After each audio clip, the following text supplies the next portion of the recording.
Subhanahu wa ta'ala berfirman, dan apabila ketetapan Allah sudah terjadi kepada mereka, azab Allah sudah terjadi kepada mereka, maka ketika itulah kami keluarkan dabatun minal ard, binatang yang keluar dari perut bumi, tukallimuhum, yang berbicara kepada mereka, sesungguhnya manusia mereka dengan tanda-tanda kebesaran kami tidak yakin.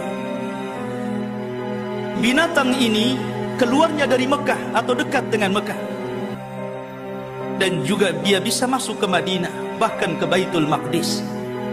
Sebagian para ulama mengatakan bahwa munculnya binatang itu 1 atau 2 hari setelah terbit matahari dari barat.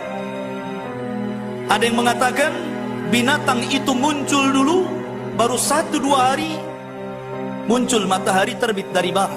Allahu a'lam, mana yang lebih dahulu. Tapi tidak jauh jaraknya antara sehari atau 2 hari antara kemunculan binatang dengan terbitnya matahari. Lah dabah ini tugasnya yang pertama kali adalah memberikan stempel. Kalau dia seorang mukmin akan distempel dahinya, kemudian keluar cahaya. Kalau dia orang kafir akan diberi tanda di hidungnya sehingga menjadi gelap. Ketika itu nama-nama manusia terangkat, tidak ada orang memanggil dengan namanya. Panggilan ketika itu cuman ada 2, ya mukmin wa ya kafir. Sebagaimana dikatakan oleh Al-Imam Ibnu Jurayj dari Ibnu Zubair radhiyallahu anhu, bahwa dabah itu ra'suha ra'su saurin, kepalanya seperti banteng. Kemudian ainuha ainul khinzir, matanya seperti mata babi. Wa udhunuha udhunu filin, dan telinganya seperti gajah. Wa qarnuha qarnu ailin, tanduknya seperti rusa. Wa unukuha unuqa ni'amatin, dan lehernya seperti leher-leher burung unta. Wa sadruha sadru asadin, dadanya seperti dada harimau, dada asad, singa. Wa launuha launun namar, dan warnanya seperti harimau. Wa khasiratuha khasiratu hirrin, dan rusuknya seperti rusuk kucing. Wa dhambuha dhambu kabsin, ekornya seperti kabs. Kabs itu kambing gibas, kambing yang wol, yang berbulu itu. Wa qawaimuha qawaimu ba'irin, dan tingginya seperti unta. Binatang itu membawa 2 barang pusaka. 1 tongkatnya Nabi Musa, dan 1-nya stempelnya stempel Sulaiman. Jadi kalau dia memukul orang-orang yang beriman, maka akan dipukul oleh tongkat Musa dahinya dan akan bercahaya. Ada yang mengatakan sebaliknya, di stempel Sulaiman kemudian akan bercahaya. Dan apabila ketemu orang kafir maka akan dipukul hidungnya sehingga gosong. Ini yang menandakan mana mukmin mana kafir. Ma'asyiral muslimin, jamaah sekalian dirahmati Allah Subhanahu wa ta'ala. Kemudian dari mana keluarnya? Dan di mana sekarang ini dia? Dabah ini terjadi banyak khilaf para ulama. Walaupun ada kesepakatan di antara ulama bahwa dia akan muncul di Mekah atau berdekatan dengan kota Mekah. Jadi akan muncul di situ. Pendapat yang pertama, dan ini pendapat Abdullah ibn Buraidah, bahwa dabah itu akan keluar dari sebuah perkampungan padang pasir.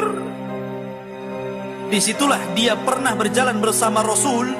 Kemudian Rasul berhenti. Kata Nabi SAW, "Hadza maudhi'ud dabah." Disinilah kelak binatang yang bicara itu muncul. Ada yang mengatakan bahwa dabah itu, dan ini perkataan Abdullah bin Mas'ud radhiyallahu anhu, bahwa dabah itu akan keluar dari bebatuan Bukit Safa. ada Safa, ada Marwah, tempat sa'i. Disitulah Dabah akan keluar. Jadi pecah batunya, kemudian keluar tuh Dabah itu. Ada yang mengatakan, dari pendapat Abdullah ibn Amr, Dabah itu keluar dari padang pasir namanya Ajyan, dekat dengan Mekah. Bahkan dia pernah mengatakan, saking yakinnya bahwa Dabah akan keluar dari situ, karena di situ ada tumpukan-tumpukan cadas dan batu. Dia mengatakan, kalau saya tahu binatang itu ada di sini, ku congkel dengan kayu supaya dia keluar, sehingga nampak mana mukmin mana kafir. Ada juga yang mengatakan bahwa Dabah itu akan keluar menggunakan 3 proses.